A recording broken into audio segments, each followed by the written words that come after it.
Non seulement il torpille le projet, mais partout, même en Hollande, fief de la Royal Dutch Shell, il déclenche de furieuses campagnes de presse et une impitoyable guerre des prix. Moins solides que la Shell, les Rothschild et la Deutsche Bank sont en situation critique. Cyniquement, Deterding profite de leurs difficultés pour accroître et consolider l'empire de la Shell. D'abord à Bornéo et sur tout le marché asiatique, où il rend coup pour coup à la Standard Oil. En 1911, Deterding attaque la Standard Oil sur son propre terrain. Il acquiert des gisements en Californie et en Oklahoma et un réseau de distribution aux États-Unis.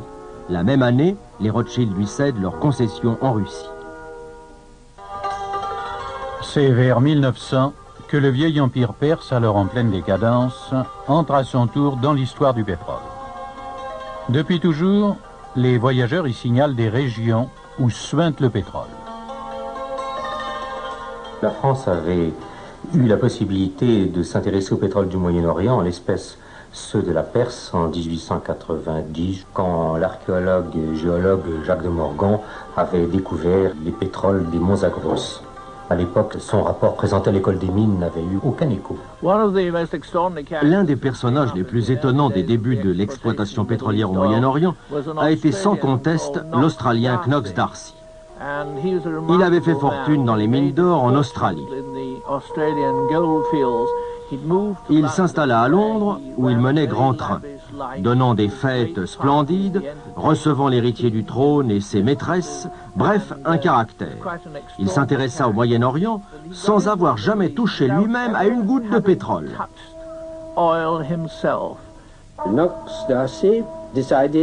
Knox D'Arcy décida de financer des recherches pétrolières parce que le général iranien Ketajib l'avait informé qu'il se croyait assez influent pour lui faire octroyer une concession par le Shah de Perse. En 1901, Knox D'Arcy obtient contre 200 000 francs or et une royalty de 16% le droit de prospecter toute la Perse. Il y expédie une équipe commandée par le géologue George Reynolds. Les recherches vont durer 6 ans. Il n'existe ni route, ni carte, ni moyen de transport. Le soleil est meurtrier. Les rares sources sont polluées. En outre, les prospecteurs sont en butte aux attaques des tribus Bakhtiar. Reynolds y met fin en engageant ses pillards comme escorte.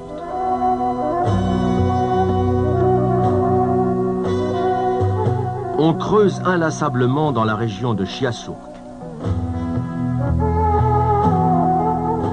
En juin 1903, le pétrole jaillit enfin.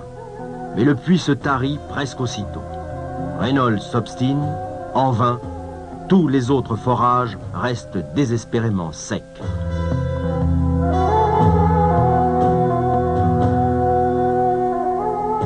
Reynolds décide alors de prospecter la région de Chardin dans le sud-ouest. Toujours sans aucun résultat. Fin 1906, il émigre vers les collines de Maïdan Inaftoun.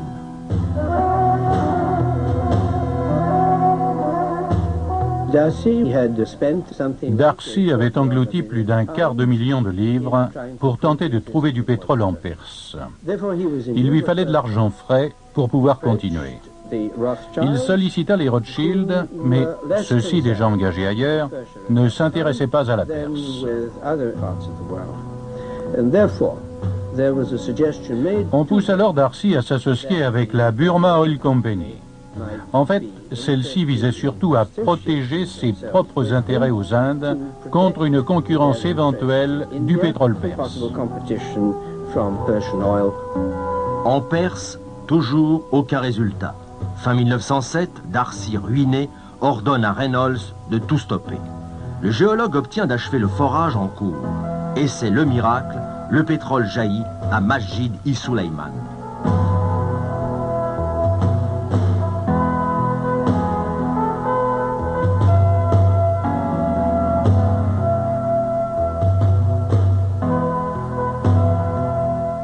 Après 7 ans d'échecs répétés, Reynolds peut enfin envoyer à Knox D'Arcy un télégramme de victoire.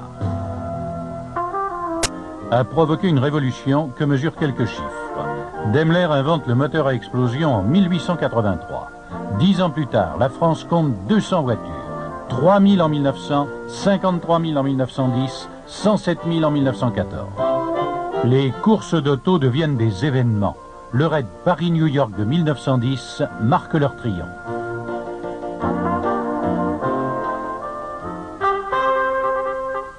Une autre révolution va encore élargir les perspectives que l'auto vient d'ouvrir au marché pétrolier. L'adoption du mazout comme combustible par la première flotte de guerre du monde, la Royal Navy. Jusque-là, toutes les marines militaires utilisaient le charbon. Son embarquement était le cauchemar des équipages.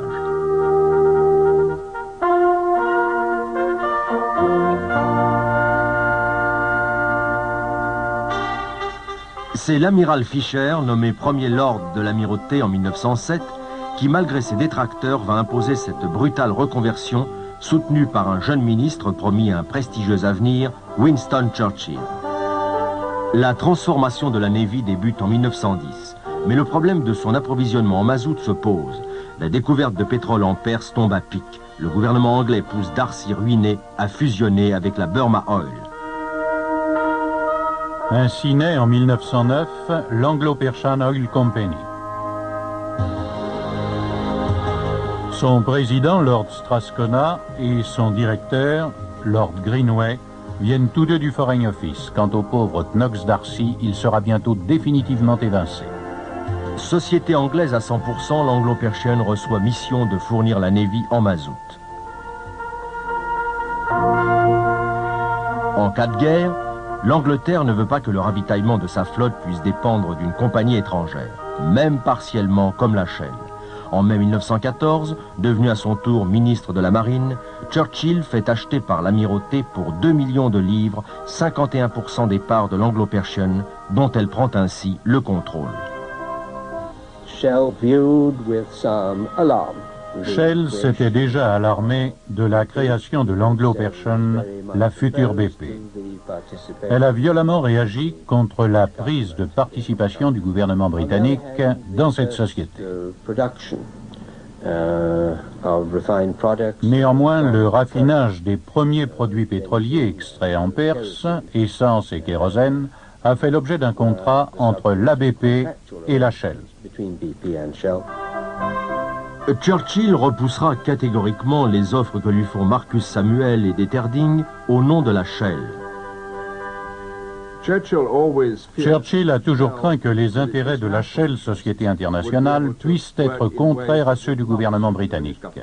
La Shell pouvait décider d'augmenter ses prix à son gré. Elle aurait pu abuser de sa position pour vendre son pétrole à la Navy à des prix excessifs. Churchill voulait éviter cela.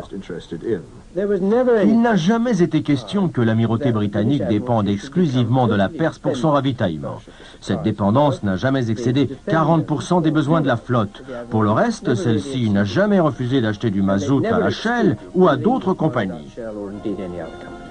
Fisher était très conscient que s'il y avait une guerre avec l'Allemagne, il avait besoin également des pétroles de la groupe Royal Dutch parce qu'ils avaient des champs de pétrole partout.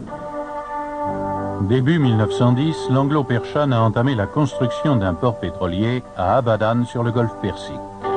Prévu pour évacuer 400 000 tonnes par an, il ne sera achevé qu'en 1913, mais la première cargaison quitte Abadan dès 1912.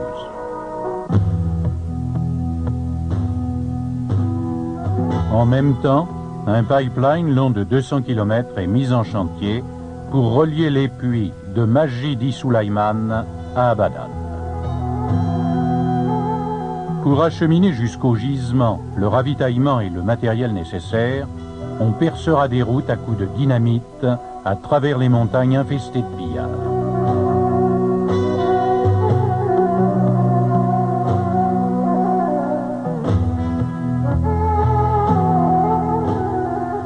À l'aube de 1914, tout est achevé. La production des champs de pétrole perse atteint déjà 89 000 tonnes par an.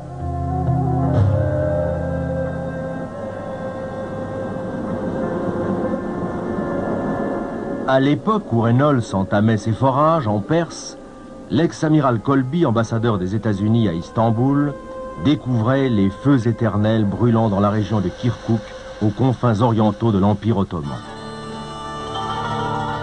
D'importants bakchiches lui font obtenir à titre personnel l'autorisation du sultan de chercher du pétrole sur tout le territoire turc.